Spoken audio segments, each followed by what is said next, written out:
Good morning, student. Today we discuss about the cervical cancer.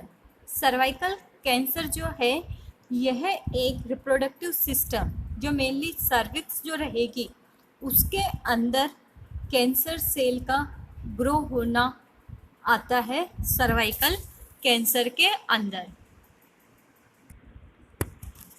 अब हम general introduction लेते हैं रिप्रोडक्टिव सिस्टम का। रिप्रोडक्टिव सिस्टम के अंदर ये रिप्रोडक्टिव सिस्टम जो है 2 कैटेगरी के अंदर डिवाइड किया गया है। एक होता है एक्सटर्नल रिप्रोडक्टिव सिस्टम और एक होता है internal reproductive system.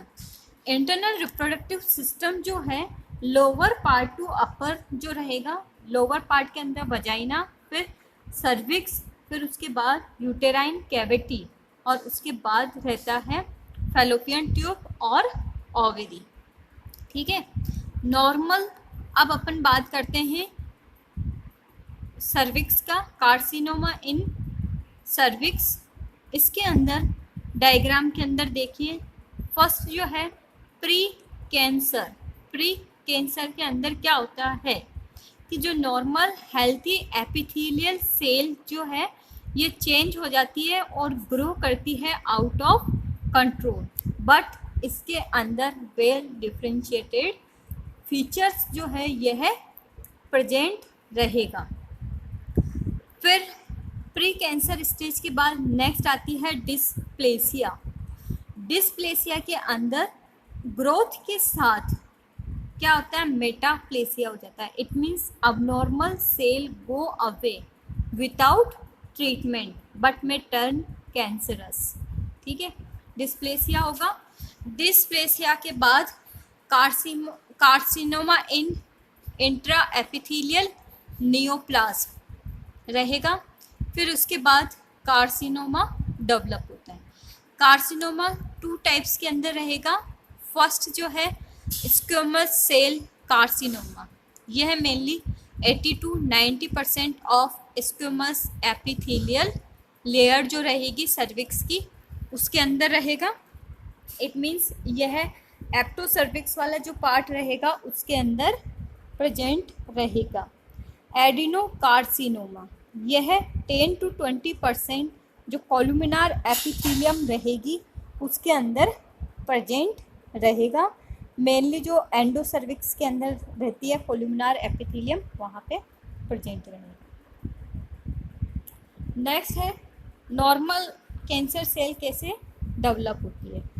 First cell के अंदर जीन म्यूटेशन होगा। जीन म्यूटेशन होने की वजह से हाइपरप्लेसिया होगा। हाइपरप्लेसिया के बाद डिस्प्लेसिया और फिर डेवलपमेंट इन कार्सिनोमा इन सिटू होगा।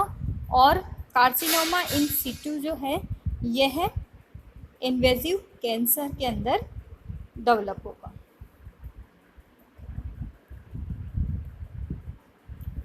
नेक्स्ट अगर हम इसके इंसिडेंस की बात करते हैं तो 80% of the cervical cancer can be prevented by human papilloma virus. It is 4th most common cancer in women. One woman dies of cervical cancer every 8 minutes in India. ठीक है, सर्वाइकल कैंसर की वजह से India के अंदर 8 minute के अंदर एक वुमेन की डेथ होती है। और according to WHO in India overall incidence जो है यह है 23.51 लाख वुमेन पॉपुलेशन के अंदर रहेगा। और जैसे ही एडवांस स्टेज आती है, it mean second, third, fourth, तो 5 ईयर्स सर्वाइवल रेट जो रहेगी सर्वाइकल कैंसर की वह 6-7.5% कम होगी।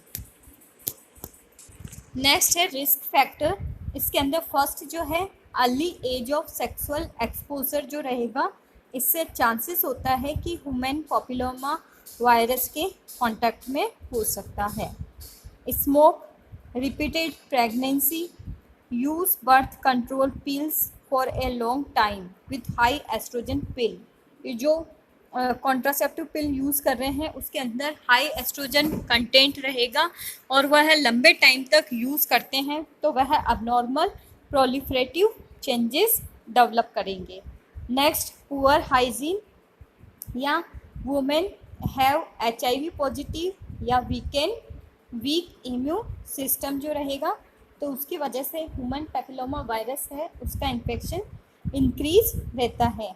या एज जो वुमेन की रहेगी यह मेनली 45 टू 48 ईयर्स या 64 टू 70 ईयर्स के अंदर मोर चांसेस रहेगा।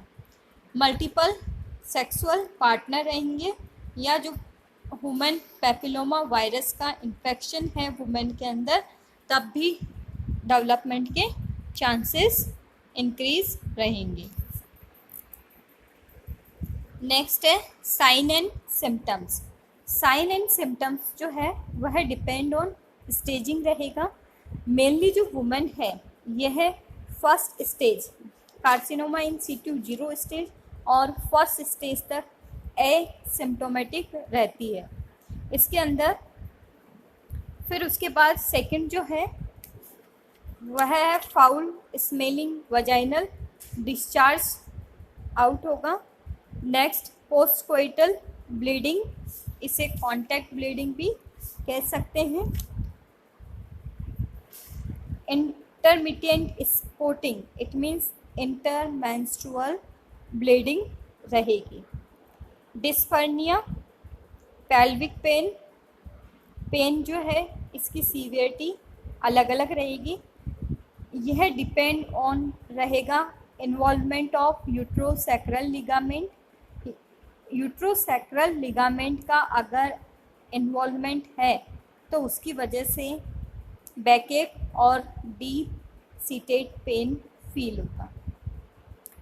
लेग क्रैम्प जो है यह रहेंगे due to progressive obstruction of lymphatic और इलियोफेमोरल वेन।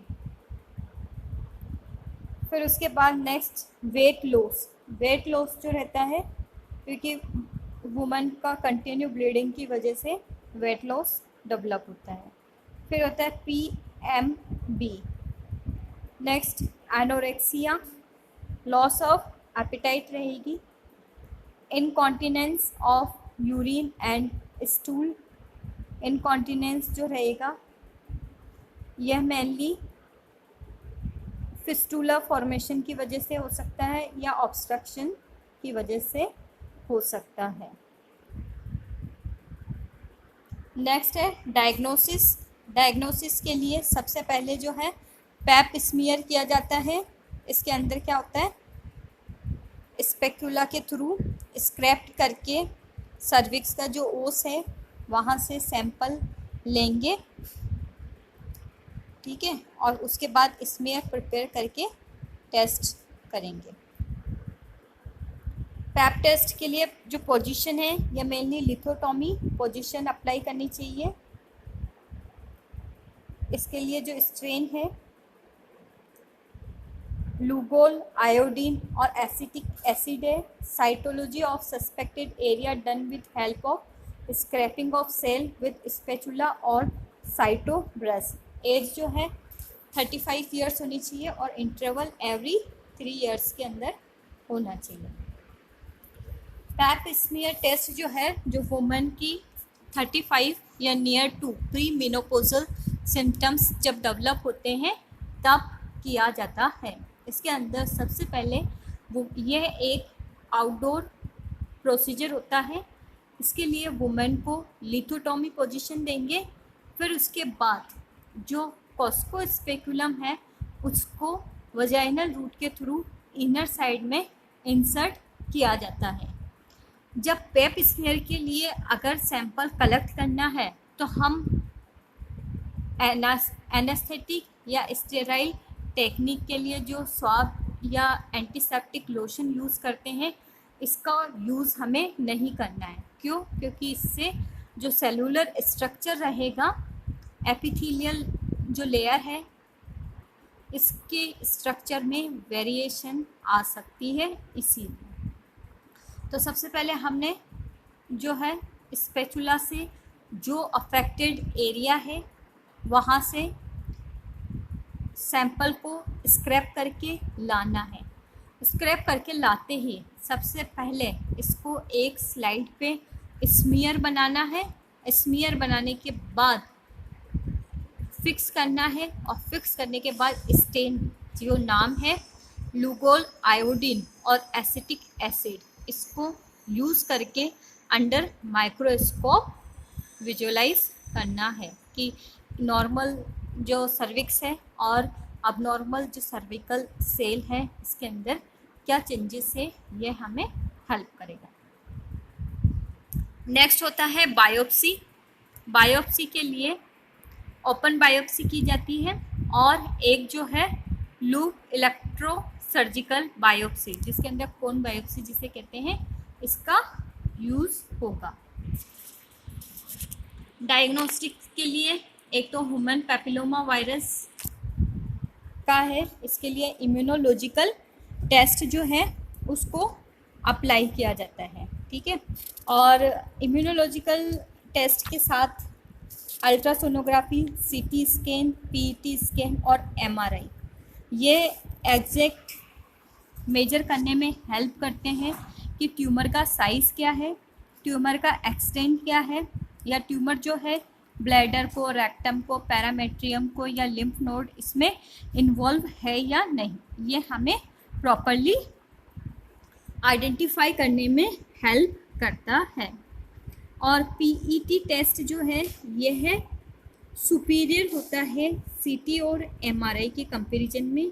इससे हम जो लिम्फेटिक नोड का इन्वॉल्वमेंट है जो मेनली मोर देन या लेस देन 5 mm के अप्रोक्स जो रहेगा उसी को भी यह प्रॉपरली विजुअलाइज कर सकता है। नेक्स्ट है प्रिवेंशन।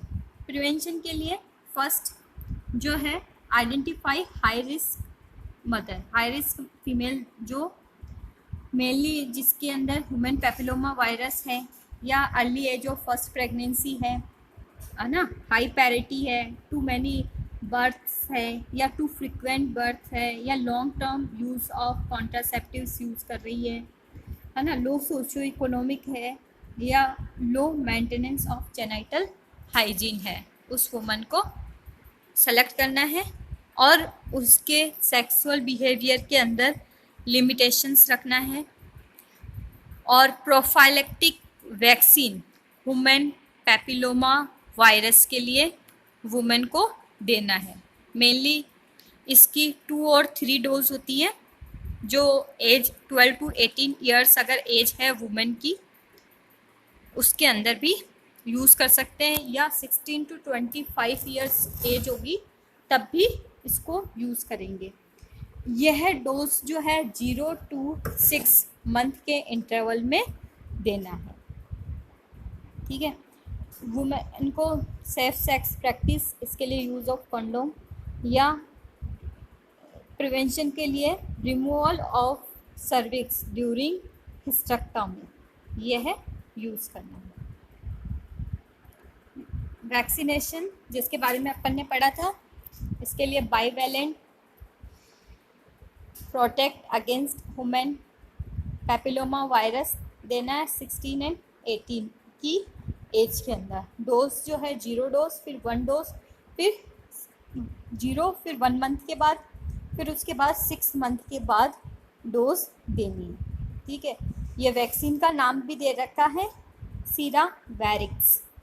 नेक्स्ट है गार्डेसिल, यह है क्वाड्रीवैलेंट्स वैक्सीन है।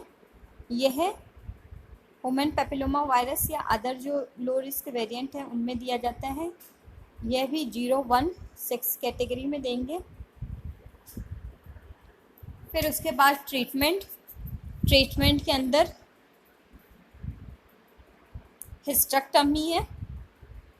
हिस्टेक्टोमी के अंदर जो सर्विक्स है, जो अफेक्टेड पार्ट है, उसको भी रिमूव करना है। रोबोटिक हिस्टेक्टोमी प्रोसीजर यूज़ किया जाता है। नेक्स्ट है रेडियोथेरेपी। रेडियोथेरेपी का अपन ने ब्रेस्ट कैंसर के अंदर पढ़ा था। 2 मेथड होते हैं, एक होता है इंटरनल मेथड और एक होता है एक्सटर्नल मेथड। उसके अलावा अदर सप्लीमेंट्स, उसके अंदर फूड हैबिट के अंदर चेंजेस लाइक टर्मेरिक, है ना, cruciferous vegetables, legumes, garlic, lemon, berries या ऑयली फिशेस लाइक ट्यूना या नट्स लाइक आलमंड्स, इनका यूज़ करना है।